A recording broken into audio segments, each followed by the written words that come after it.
विभिन्न सरकारी विभागों में फर्जी नियुक्तियों से संबंधित नित नए मामले रोजाना सामने आ रहे हैं। शहरी क्षेत्र से लेकर ग्रामीण क्षेत्र तक शिकायत के बाद ही इस तरह के मामले उजागर हो रहे हैं। माना जा रहा है कि यदि निष्पक्ष जांच शुरू हुई तो पता नहीं कितने सरकारी विभागों के गड़े मुर्दे उखड़कर सामने आ जाएंगे। दरअसल रिश्वत लेकर फर्जी नियुक्ति करने और नौकरी के नाम पर धोखाधड़ी किए जाने का एक और मामला आज कलेक्ट्रेट में आयोजित जनसुनवाई के दौरान सामने आया है।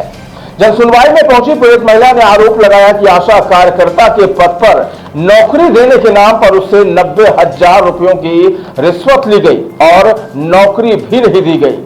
दरअसल ये पूरा मामला गंगेव सामुदायिक स्वास्थ्य केंद्र का बताया जा रहा है।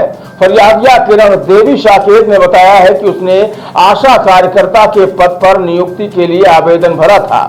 आरोप है कि खंड चिकित्सा अधिकारी देवव्रत पांडे के द्वारा 80,000 रुपए नियुक्ति के लिए मांगे गए थे। बताया गया कि रिश्वत की राशि मिलने के बाद महिला के नाम बीएमओ कार्यालय से एक पत्र भी जारी किया गया, जिसमें उसका चयन आशा कार्यकर्ता के रूप में होना बताया गया। इतना ही नहीं, नियुक्ति पत्र मिलने के बाद महिला ने काम भी करना शुरू कर दिया और बाकायदा रजिस्टर पर हाजिरी भी देती रही।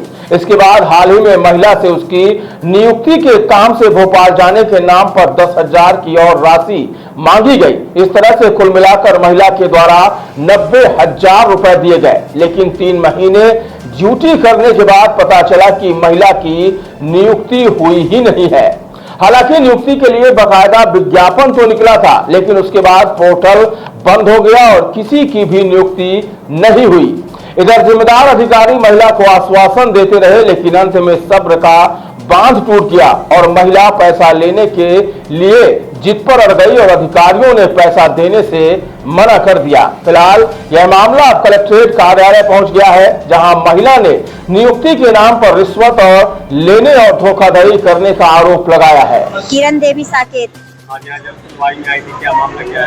मामला ये है सर कि हमने आशा कार्यकर्ता में वो लिए, फिर वहाँ से हमें बोला गया कि नियुक्ति कागज मिल गया और फिर बोले कि 3 महीने वेट किए। 3 महीने हमने वेट किया सर। हम 90,000 रुपए उनको दिए बीएमओ सर को। उन्होंने बीएमओ सर को गगेव देवदत्त पांडे, उन्होंने सर बोला 3 महीने बाद रुको। जब हम 3 महीने बाद गए तो बोले ड्यूटी करो, आपका सब हो गया। जब हमने ड्यूटी किया सर पैसे की, बोले कि सर मेरा पेमेंट क्यों नहीं आ रहा। बोले कि वो आएगा, रुको आएगा, इस महीने नहीं अगले महीने आएगा। जब 2, 3, 4 महीने बीत गए सर, ड्यूटी करते हमें 6 महीने हो गए।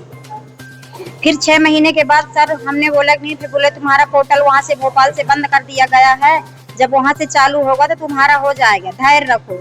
इस महीने नहीं, उस महीने नहीं, हम जाते रहे लगातार सर, वहाँ जाते रहे, कोई सुनवाई नहीं। और फिर बीसीएम सर बोले कि हम भोपाल जा रहे हैं, मेरे को 10,000 दे दो, वहाँ टिकट उकट का लगेगा, वहाँ जाके हम करवाते हैं। सर हमने वो भी दिया 10,000। अब जाते हैं सर, बात नहीं करते हैं, बोलते हैं अगले महीने मेरे तरफ से सब हो गया है। सर आपने नौकरी के लिए रिश्वत दे दी एक तरह से जी। अब वो आपकी नौकरी नहीं मिली, पैसा भी नहीं मिला ना सर, नौकरी भी नहीं मिली, पैसा भी नहीं मिला। तो अधिकारी जो पैसा लिए थे वो क्या कह रहे हैं आपको? सर कह रहे हैं कि हो गया है, मेरे तरफ से हो गया है, पोर्टल बंद हो गया, जब वहाँ से खुलेगा तभी हो गया। मतलब विलम्ब हो गया तो आप पैसा मांग रहे, कर्जा लेके दीजिए। हाँ पैसा मांग रहे तो बोलते हैं किसको दी हो पैसा, किसको दी हो पैसा, कहाँ दी हो पैसा। अब सर झूठ बोलने लगे। मतलब अभी तक देने की बात कर रहे थे, अभी तक कह रहे हैं। हाँ अभी तो नौकरी देने के लिए बात कर रहे हैं, तो वहाँ से सर पोर्टल बंद हो गया। अब पैसे की बात चलती है तो बोलते हैं किसको दी हो पैसे। ये क्या नाम है जिसको पैसा देती है आप? देवदत्त पांडे, ये बीएमओ है गगेव ब्लॉक की। आपका क्या नाम है? किरण देवी साकेत। कहाँ के हैं आप? देवरा सर। भर्ती कहाँ होनी थी? भर्ती होनी थी ग्राम देवरे में। कौन से पद पे? आशा कार्यकर्ता।